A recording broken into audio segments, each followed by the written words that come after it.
Wassalatu wassalamu ala asrafil anbiya'i wal mursalin ala habibina wa syafi'ina wa maulana Abil Qasim Muhammad wa ala alihi at-tayyibin at-tahirin wa ala ashabihi ajma'in. Amma ba'du, aqulu lakum assalamu alaikum warahmatullahi wabarakatuh.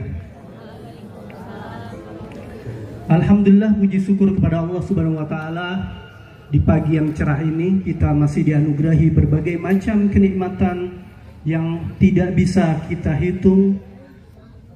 Kenikmatan yang luar biasa, kenikmatan yang diantaranya kita bisa duduk bersimpuh, tiada lain untuk senantiasa bersyukur tentunya, karena min alamati syukur ya diantaranya kita bisa berjam'iyah.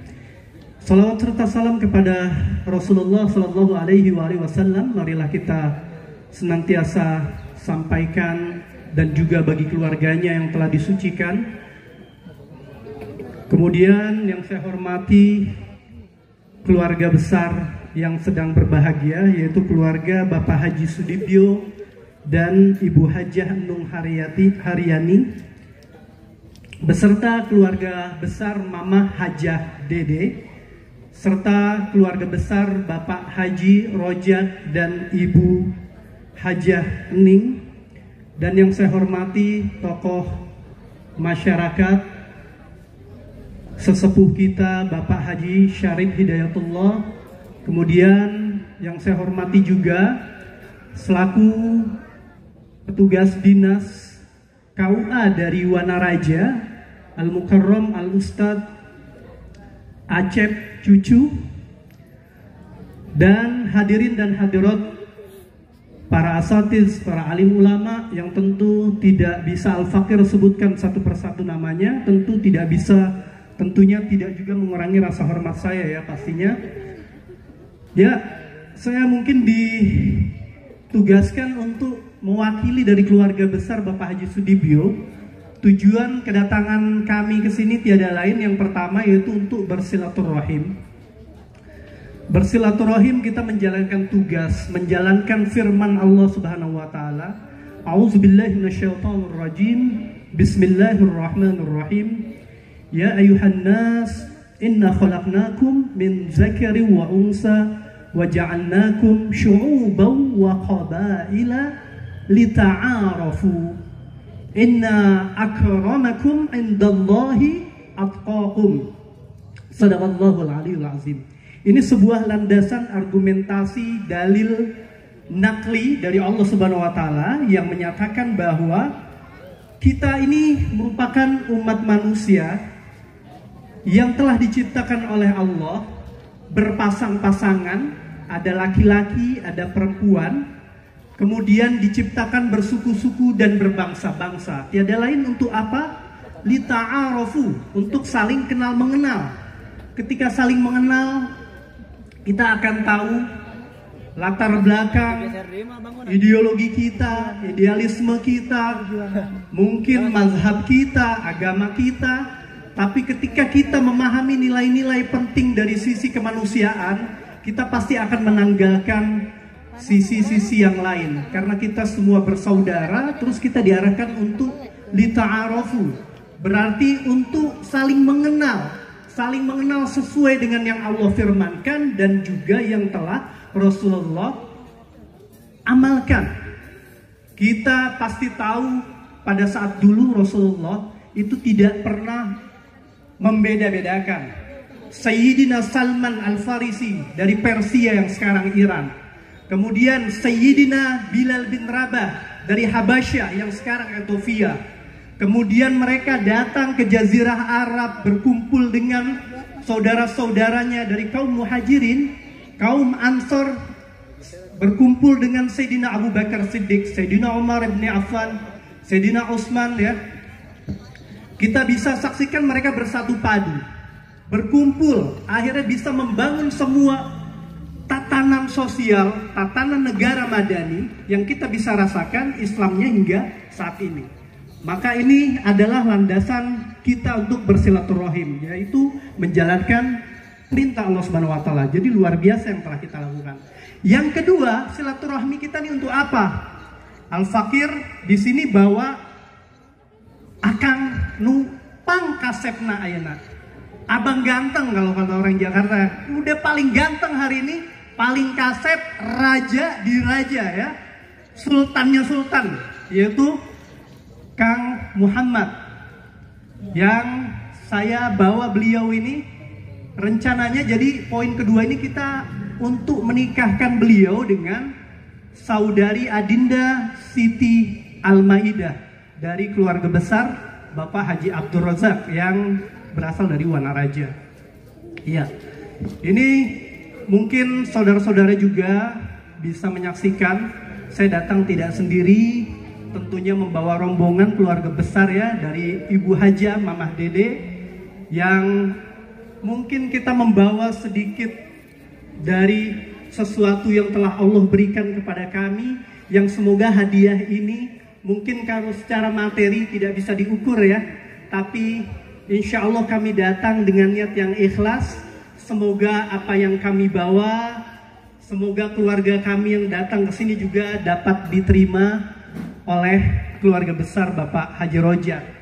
Dan mungkin yang ketiga, poin yang ketiga, jadi abang ganteng kita Akang Muhammad nu paling kasepna ayeuna aya di dieu kaleresan ya, beliau akan nikah, berarti nanti akan menjadi satu dengan keluarga Anda sekalian. Beliau menjalankan sebuah firman Allah Subhanahu wa taala, a'udzubillahi minasyaitonirrajim, bismillahirrahmanirrahim, wa ankihul ayyama minkum wassalihina min ibadikum wa imaikum. Kalau ada ya orang-orang di antara kita, Allah di sini menyebutkan firman-Nya ya dengan sebuah fi'lul amr, wa ankihu, ay bimakna zawwiju. Kalau ada orang ya, iyam itu dari qiyam bimakna apa? Seseorang yang tidak apa, la zawjalaha, dia belum punya pasangan. Maknanya mutlak ini, buat dua, mau zakar mau unsa, mau laki-laki ataupun mau kalangan perempuan, menurut Asy-Syaikh Makarim Sirazi fi Tafsiril Al-Amsal. Jadi kalau ada orang yang belum nikah, baik laki maupun perempuan, baik dia orang merdeka maupun hamba sahaya, kemudian kondisi mereka seperti apa? Allah Subhanahu wa taala menyatakan ya dalam firman-Nya, iyakunu fuqara'a yughnihumullahu min fadlihi wallahu wasi'un alim. Shadaqallahul aliyul azim. Kalau kondisi mereka dalam keadaan fakir ya, Allah Subhanahu wa taala akan menjadikan mereka ini bagian dari orang-orang yang kaya.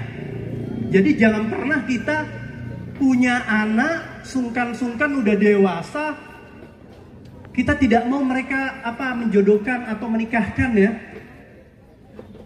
Kenapa misalnya nikah itu butuh biaya, nikah itu harus keluar uang, padahal dulu di zaman Rasulullah tidak seperti itu. Kalau ada orang kesulitan, kata Nabi apa?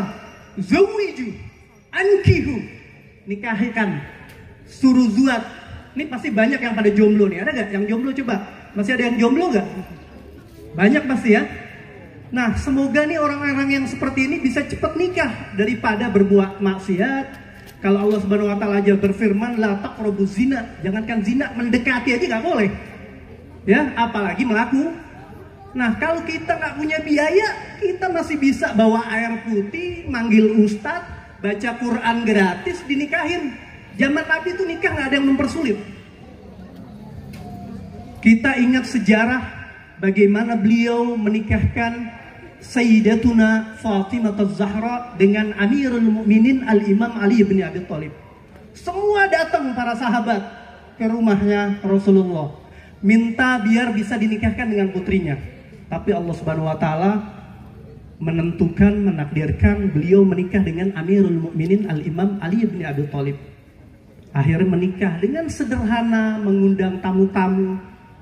Ini apa? Untuk menunjukkan agar kalaupun kita punya banyak harta, lebih baik apa? Menikah sederhana, nanti harta yang kita miliki buat apa? Buat keperluan anak ketika menjalankan pernikahan nanti di masa depan. Nah, ini nasihat sedikit ya agar beliau juga seorang santri nih, Abang Ganteng ini santri. Kalau tadi diperintahkan minas solihin, ya, beliau termasuk orang yang soleh, santri juga, udah sarjana. Insya Allah beliau juga akan tunduk patuh terhadap firman Allah Subhanahu Wa Taala yang kita ingat, wahai Muhammad, ya Muhammad, qala Amirul Mukminin Ali ibn Abi Thalib alaihi salatu wassalam, man i'tamada 'ala al-mali qalla wa man i'tamada 'ala an-nasi malla wa man i'tamada 'ala al-'aqli dhalla wa man i'tamada 'ala jahihi dhalla wa man i'tamada 'ala Allah la qalla wa la malla wa la dhalla wa la dhalla. Sebagai penutup, ya Muhammad, barang siapa saja yang beriktimat, terlalu berpijak kepada harta, harta itu akan berkurang. Siapa saja yang berpijak kepada manusia, berpegang teguh kepada manusia, selalu mungkin berpangku tangan kepada orang tua, suatu saat dia akan merasa letih. Barang siapa saja yang berpegang teguh hanya kepada akal, dia akan menghadapi kesesatan. Barang siapa saja yang berpegang teguh hanya kepada kemuliaan, ala jahihi, beliau merasa mulia, kita merasa mulia, maka dia akan dihinakan oleh Allah Subhanahu Wa Taala. Tapi siapa saja yang berpegang teguh kepada Allah Subhanahu Wa Taala, maka tidak akan merasa kekurangan, tidak akan merasa letih, tidak akan merasa tersesat, dan tidak akan pernah beliau dikucilkan atau jadi orang yang dihinakan. Ini sebuah pesan, semoga tidak hanya untuk Muhammad, tapi dalam menjalani kehidupan pasti nanti akan ada plus minus. Untuk Adinda Siti Al-Maidah juga, Anda punya kekurangan, punya kelebihan. Akhina Muhammad juga punya kekurangan, punya kelebihan. Tapi di sana Anda harus jadi sesuatu yang sempurna. Kalau Muhammad jadi api, nanti Siti Al-Maidah harus jadi air, ataupun sebaliknya. Begitu juga sebagaimana dulu Amirul Mukminin Ali bin Abi Thalib bersama dengan Siti Fatimah Az-Zahra hidup, akhirnya bisa melahirkan generasi-generasi yang mulia yang melanjutkan tongkat estafet keislaman. Sekian mungkin dari Al-Fakir, mohon maaf karena mungkin waktunya sangat terbatas. Terima kasih banyak untuk MC dan seluruh yang telah mempersiapkan acara ini juga. Terima kasih buat keluarga besar sekali lagi yang sudah berdatangan dari berbagai daerah, untuk keluarga Mama Hajah Dede. Semoga semuanya sehat walafiat, Bapak Haji Rojak juga, dan semoga kedua pengantin ini dianugerahi rahmat, keberkahan, ya, sakinah, mawaddah, warahmah. Wal afu minkum, wallahul muwafiq ila aqwamit thoriq. Wassalamualaikum warahmatullahi wabarakatuh.